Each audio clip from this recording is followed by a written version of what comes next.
Right. Other than the cars and the idols, I wanted to get on a more serious note about since you've started in '79, you've gone through probably ups and downs like everyone in their career. What are some of the positive change to the industry over time? Uh, well, probably the fact that people do want custom work more often than not. That would definitely be something. And one thing that I feel like my generation and the group right above wanted to help popularize it more and bring it into the mainstream, which I guess is It a did. better thing. I'm, Well, you did that, that's for sure, because yeah. it's very accessible So, now. and I think the tipping point, or whatever you want to call it, with like the thing that I never ever thought I would see happen was TV shows. And with that, it seemed like it really boosted our business for a while, but fairly probably a couple years into it, there's just a deluge of tattoo artists now, and a lot of them are really good and everything. It's really evolved because there's always some stepping stone, with whatever you do to the next progression, right? So, like somebody I know, Sailor Jerry was a giant influence on Ed Hardy, and I look at Jerry's stuff and I can appreciate that and everything, but I like Ed's a lot more, A lot and that more. It's more, yeah, now, it's more. oh, It's pardon me? it's the timing that it's the timing that Ed also influenced from Japan, and his work was also more artistic, not so flat. So there's things that it's Right. just different Yeah. generations. Yeah. So it keeps progressing that way. So because, there's so many great artists anymore. I won't even know where to start. And some of them do, I feel it is a direct continuation of what I do, or, what Ed was doing when he tattooed and all that. So, but there's that progression that keeps on going. But yeah, whenever I think the tattoo shows made it more accessible to people, was sort of not as scary to them to come into the shop, that kind of thing. And it really picked up business. And for a while, it seemed like everyone had to go in depth about their story, because I know there was some show that focused on that. And then, Miami Ink was one. Miami Ink was one of the right, in early 2000s, and it went on for a long time. right, But even the Ami James and Chris Garver, when I spoke with both of them, they said it helped a lot to become more accessible, but then it was scripted, so it wasn't really showing the reality of. So right. it's been good and bad. Yeah, right.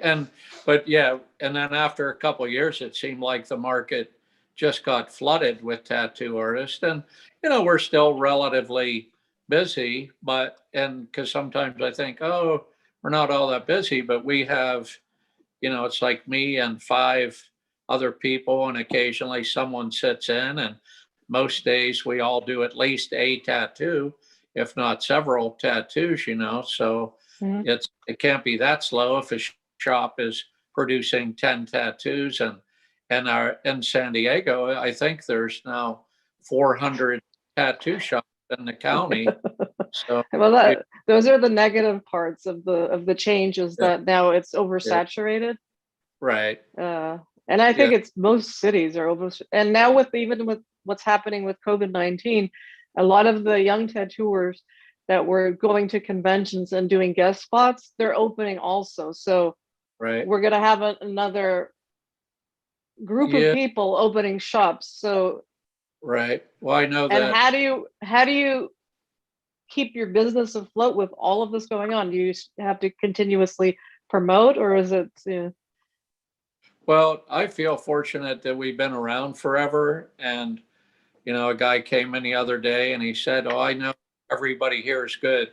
That's why I came here." Because I think it would be harder for other people. But on the other hand, there's Instagram. Because, back in the day with the magazines, we really came up in the magazine era, I feel. And that Patty Kelly was our main promoter there. I like the fact all I had to do was tattoo.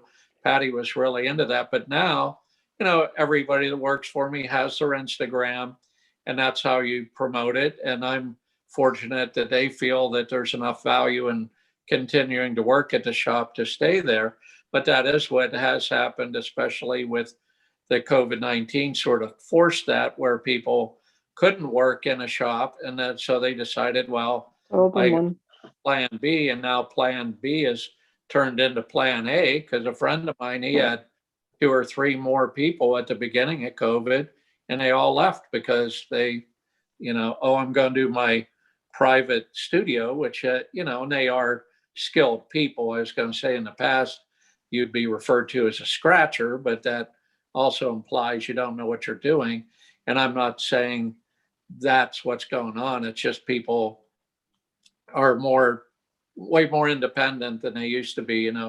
Even at a tattoo convention in a booth, there might be a shop sign, but there's also everybody that works in there, promoting themselves. So that's different, and yeah, as far as positive, one main positive thing through the years has been the whole sanitation thing, for sure. Mm.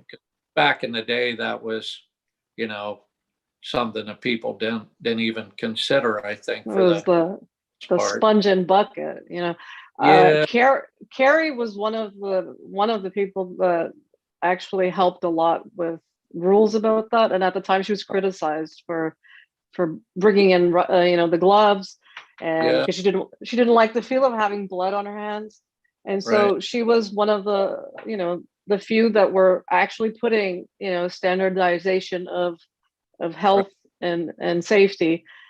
And yeah, today everyone basically is using that, and now we have extra prevention with the COVID. But the right. tattooer already, a lot of them already were wearing masks, depending on where they were tattooing, and the gloves. So I mean, everything was pretty sterilized. Yeah, well, yeah, and all that. Yeah, now with the disposables and everything, but as soon as Patty and I were in a shop, and Fly did it too, we used an autoclave, of course, and everything, even as early as '84. And the glove thing, it was kind of funny in New York. There, none of them wore them, and we didn't. You learn from whoever teaches you, and people were not very Exactly. informed about medical issues, because for us it came down to Patty had long nails, didn't like having dirty nails, started wearing gloves.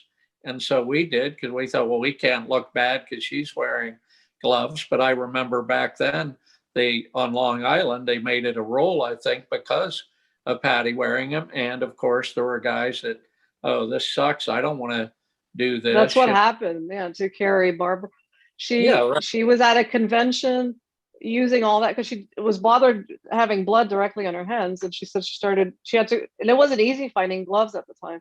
It's not Oh, like now that there's everywhere. So she right. was constantly like, if you start doing this, then we have to also do it. So that was the concern of other people that were not doing it. But as it evolved, obviously it was the right path was to use Yeah, gloves and to clean everything. So yeah, to right. avoid infections. Um, you had opened Avalon. You're currently the owner of Avalon 2 in San Diego. Right. Due to COVID-19, especially in California, you had very long lockdowns. What did you do during that time? Spent a lot of time with my kid, and also I was painting more and everything, and